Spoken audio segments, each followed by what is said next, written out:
am a physical therapist, and I'm also the program director at CureDuchenne Cares. And if we haven't met in person, please introduce yourself to me today as I'm running here and there. Please stop me because I'd like to get to know all of you. I do see familiar faces, which I love coming to Northern California because I've gotten to know a lot of the families up here over the years. I'm going to give you a real quick rendition of my story just so you know why it is that I'm the person standing in front of you right now. Like I said, I am a physical therapist, and when I came out of PT school in 2002, my very first patient, that was all mine, I didn't have to have a supervisor anymore, he came in with a diagnosis of idiopathic toe walking, which is a very general diagnosis. It basically meant at that point they didn't know why, but he was walking on his toes, and he was 4.5, almost 5 years old. And the story might already be sounding like something familiar to a lot of you. But he came in, and I was expecting to see a lot of the things that I'd seen while I was in school and during my internships, like maybe a mild cerebral palsy, somebody with sensory integration disorders, something else, a reason for this toe walking. And he came in, and he wasn't matching up with any of those other things, but I did notice a few things that made that light bulb go off in my head. The way he got up off the floor was in this pattern called Gower maneuver. He had large calves. And so I did my evaluation, and as a new grad, I was unsure of what was going on, what I was seeing, what it all added up to. And also as a new grad, we were instilled with the fear that you will not diagnose a patient because that is not our job to do, and you could lose your license to do so. And I'm looking at this kid going, I don't know what's going on, but I do see these other things that are worrisome. And this light bulb in the back of my head was getting a little brighter as I watched him move around. And then as I did his measurements and realized he had tightness and things like that, I gave him and his mother some stretches to do and said, come back next week or a couple days and let's figure out a treatment plan on what we're going to do. And as soon as they walked out the door, my boss came up to me and she says, well, did you see what I saw? And I went, thank goodness, it wasn't just me. I needed that reassurance that I was seeing what I thought I might be seeing. So I looked into Duchenne muscular dystrophy after they left a little bit more. I had only heard about it for maybe a half an hour on one day of my entire 6 years of PT education. And that was because one of my colleagues had done a presentation about it. It wasn't part of our curriculum, and there was a few things that just stuck out. That's that little flickering of a light bulb that I had.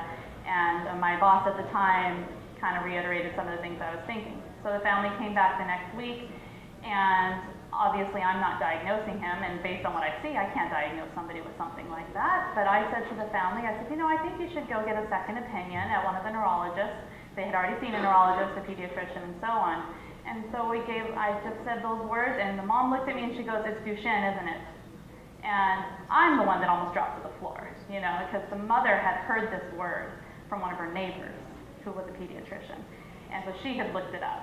And I don't think I could breathe for a little bit because that diagnosis scared me a lot.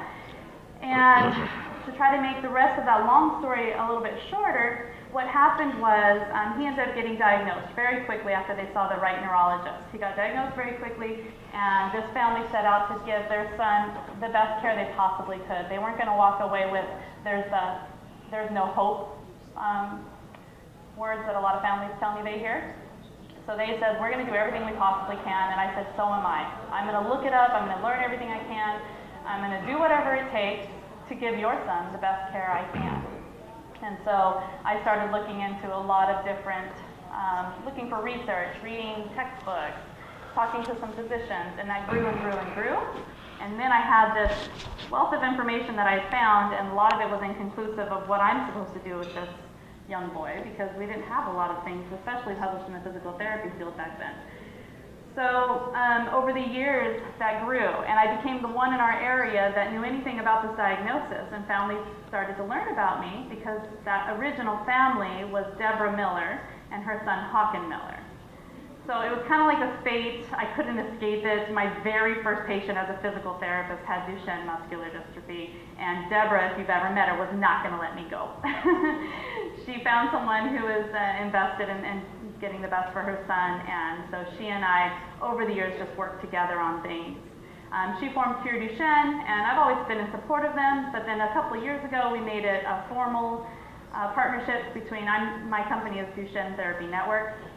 We made it a formal partnership so that we could do this education and outreach component. CureDuchenne is definitely invested and has all the goals of finding treatments and cure for Duchenne. So their money goes towards research. And then we have this component that's our outreach and education, which is supported by the pharmaceutical companies and other sponsors. So it all worked out, to put a long story short. I was there, I wanted to do this. I teach the other physical therapists, occupational therapists, and so on that come to our courses, and we have the family day, and we've got the pharmaceutical companies on board because they want the outreach and education as well. And then we get to partner with great other organizations, like today we're partnering with Stanford's neuromuscular program and Lucille Packard Children's Hospital's physicians as well. And so now I'm standing here in front of you in Palo Alto. I think that was a long story long. I'm really sorry. It was supposed to be a long story short. But anyway, that's who I am. That's why I'm in front of you. CureDuchenne Cares came out of all of that. It was a need. We knew there was a need, and we just found a way to make it work. So we're really glad you're here. This entire session is for you. We have topics and presenters lined up, but we really want to make sure that your questions get answered as well. One of the ways that we're going to do questions for this morning session is there's cards at the ends of your table. There's cards in your bag that say medical panel questions. If you have questions for any of our Stanford medical staff this morning, please write them down as soon as you think of them. Write them down. We'll come through and collect them. And there's also a fishbowl looking bowl in the back that you can throw them in there as well if you want to. And then we're going to have our whole panel come up here and answer your questions after they're all done speaking. Okay? If you do hear a little bit of very nice chatter in the back, we do have Spanish interpreters in the back. So if you need their assistance as well, please introduce yourself to Christine and Sonia. And so they're just helping us with interpreting for Spanish. And speakers, if you see one of them in the back, they're trying to tell you to talk a little slower because they're trying to keep up. And just so you all know, because I didn't get a chance to tell you. Okay? Before I get off the stage, one big thank you, and she's not even in the room yet. If you see Jennifer Fisher, give her a big hug. I'm just now meeting her for the first time, but she was instrumental in making this happen and getting everybody here. So if you haven't met her, she's Stanford's community liaison, I believe is her title, and she's wonderful. Okay, but let's get started. Our first presentation today is by Dr. John W. Day. If you haven't met him yet, he's here. He is the director of the neuromuscular program at Stanford. And just a little bit about him as he comes on up is he has over 25 years of experience in diagnosing, treating, and supporting patients with neuromuscular diseases. He is involved in ongoing research defining causes and treatments of genetic neuromuscular disorders, and is a principal investigator for Duchenne research. And we are honored to have him speak today about Stanford's program. Hand this over to you. You can do this.